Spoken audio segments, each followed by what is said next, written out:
Hey guys, what's up? It's Alex here. Welcome to a brand new video. Today we're going to be talking about Sergey Sirotkin and is he good enough for Formula 1 and should Williams have signed him? But before we probably get into this video, I'd just like to plug a video that maybe not some of you guys watched. I'd actually like to get some more feedback on it. So it's a series I launched about a month ago called Behind the Visor. So these are some cars from the Autosport show a couple of days back, and I decided to do a second episode there, and we've got a third episode coming soon. But I'd really like some feedback on the first episode. So there's going to be a link, top line of the description, guys. I'd really appreciate it if you can just go and check out that video. It's with the 2012 DTM champion Bruno Spengler. So I'd really appreciate any sort of feedback on that video. But yeah, that's linked down below. I'd really appreciate some help on that. And anyway, let's get into this video right now. So Sergey Sirotkin, it's a bit of a mystery to some people about why he got signed for Williams this season. I mean, some people obviously going the pay driver route. They're just saying that Williams want as much money as possible, and that's why they signed Sergey Sirotkin. Other people maybe realizing he does have talent at the same time. He has got some results behind to back up how good he actually is. But we're going to start off this video by looking at his history. How good is Sergey Sirotkin? Let's look at his results. Most sort of commonly in the last couple of years at least, he's been racing in GP2, now Formula 2. He's been racing in that series. Let's have a look at his results and see how good he actually is. So let's have a look at Sergey Sirotkin's career, starting with GP2 as it was known back then, now Formula 2. But in his rookie campaign in 2015, he finished third place in the championship with 1 victory and 5 podiums, which is quite impressive to get that amount of success in your first season of GP2. Is very tough because a lot of the people that are racing that series have been in there for multiple seasons, and actually he beat some people that are in Formula 1 or have been in Formula 1. He beat Pierre Gasly, who was in his first full rookie season as well, so it was quite a level campaign between the two of them, and Rio Haryanto, who was obviously half a season with Manor in 2016. So Rio Haryanto and Gasly, both actually very competent drivers in their own sake, and he actually beat them in that campaign there in 2015. He also beat some very notable drivers as well, which we must not discount. Mitch Evans racing in Formula E for Jaguar, Alex Lynn racing in Formula E as well for the DS Virgin team, and Raffaele Marcello, one of the greatest GT drivers out there right now. He beat them all in the championship in 2015, which is notable because all of those drivers are extremely talented.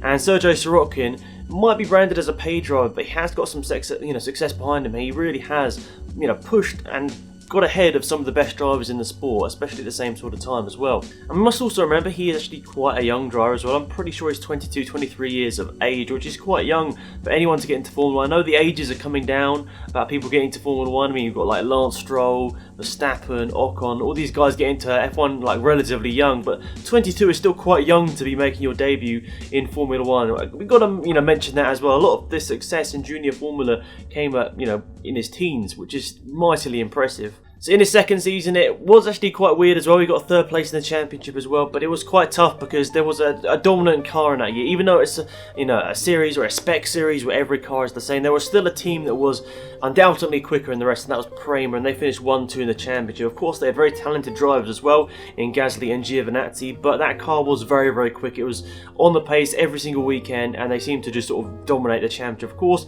you could never really tell all that's just the drivers being fantastic or the team having a bit of an upper hand, but 1-2 in the championship for Gasly and Giovinazzi, and Sirotkin finished third place in the championship with 2 wins and 8 podiums, so another great season for him, finishing third place in the championship, only 60 points off the championship, eventual championship winner, which was Pierre Gasly. Now, I know a lot of people think that you have to win a championship to get into Formula 1 or win the previous championship to get into Formula 1, and that's generally the case. Generally, the person that wins the sort of the tier below, whether that be GP2, obviously F2, or something like Super Formula in Japan, you normally win that, and then maybe you get a chance to come over here. But it's not always the case. There are a lot of drivers that decided, not decided, but they didn't win a championship and they managed to get promoted to Formula 1. It's actually worked out quite well for them. So what I'm trying to say here basically is I don't think you should be too harsh on Sergey Sirotkin in terms of his results. I think he's actually been pretty impressive in the junior categories.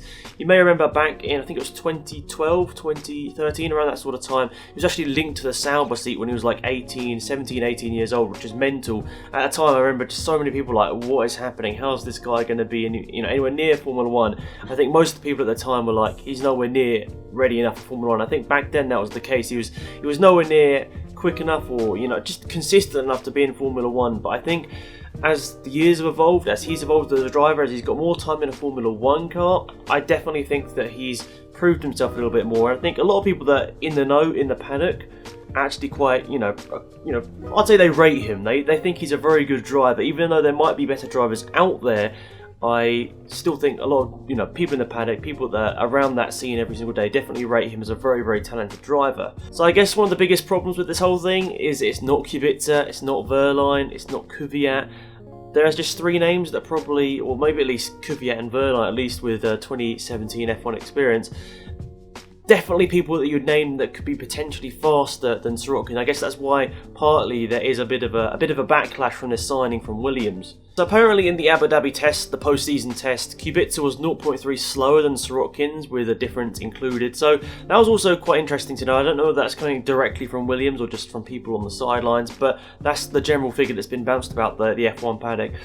So that's quite interesting already, that he could be a little bit quicker than Kubica. Of course, Kubica does have the injury to his arm and hand, and that obviously will definitely play a part of it. There's no doubt that can't not slow you down in some sort of way, even if it's like a thousandth of a second or hundredths of a second.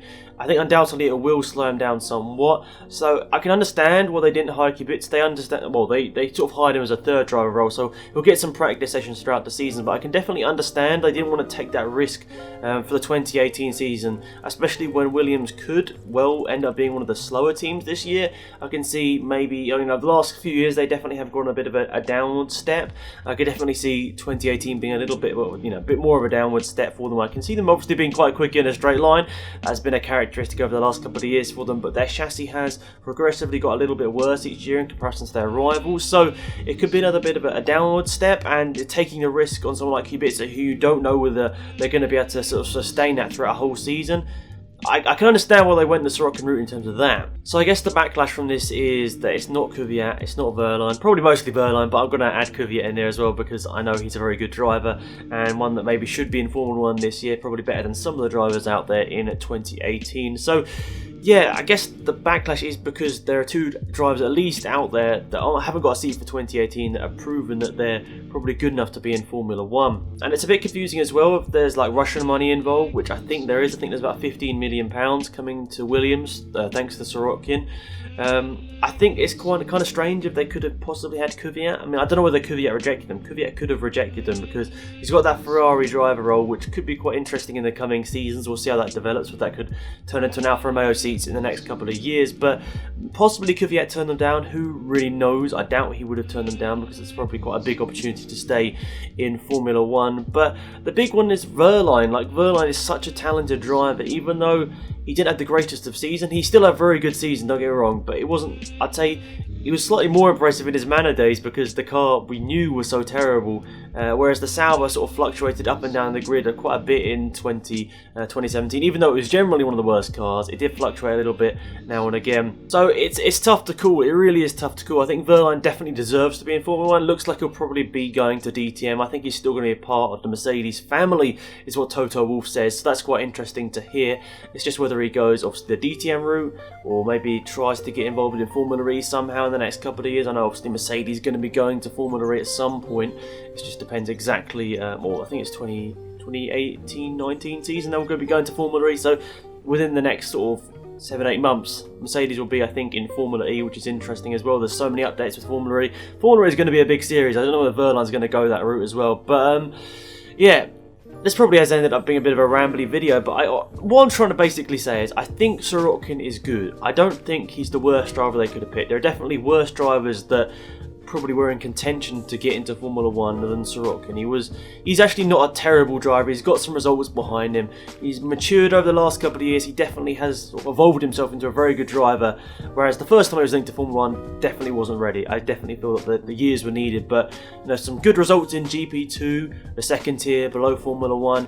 I think he proved to himself then, and most of the world of motorsport, he is a good driver. But to me at least, remembering those races back in 2015 and 16, the only thing I remember is him being a little bit inconsistent. Some races being right at the front, others being a bit in the mid-pack. So let me know in the comment section down below. I think you guys are always very reasonable with this sort of thing. You always try and listen to other people's point of view and sort of, dissect it.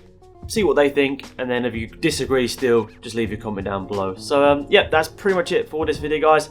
Thank you so much for watching. Hopefully you did enjoy it. I'd really appreciate if you could go and check out Behind the Visor, the first episode out on my channel right now with Bruno Spengler, 2012 DTM champion. So I'd appreciate a few more views on that as well, because it didn't get received by many people, and just really the most important thing was comments. I didn't really get enough comments. Well, the comments I got were great, but you know, I didn't get a huge amount just to know whether I was doing the right sort of thing, and maybe people were more experienced with interviews and that sort of stuff could really help me out with that. So that's what I'm really trying to do, is just try and get a bit more exposure to that video, and just try and basically help me become a better interviewer. That's my goal, really. So yeah, thanks for watching, guys. Hopefully you enjoyed the video. Please leave your comments down below. Always interested to hear what you guys say about any sort of topic in Formula 1. Let me know if he was the right choice. Maybe I'll try and create a poll. I think you can create a poll in the top part of the corner up there, I think. Maybe you can't, but I'm going to put a little poll up there if I can, which is going to be, should it have been Sirotkin, Kubica, Wehrlein or Kvyat for this Williams seat? If I can do it up there, I'll do it up there. If not, put it in the comment section down below. Guys, thanks for watching. As always, I really appreciate it. Trying to up the amount of videos per week. It was only like 1 video per week for like a couple of months. Try and get it back going again, like 2 or 3. Even though university is cranking up as always, I'll be trying my best to get our videos at the best possible quality as well. I did change the backdrop for this one just because it's got some great natural light, so I thought I might as well use this. But generally, I'm pointing the camera in that direction. So yeah, let me know if this is better or worse. Who knows? Thanks for watching, guys. Have a great day, and I'll see you around soon. Goodbye.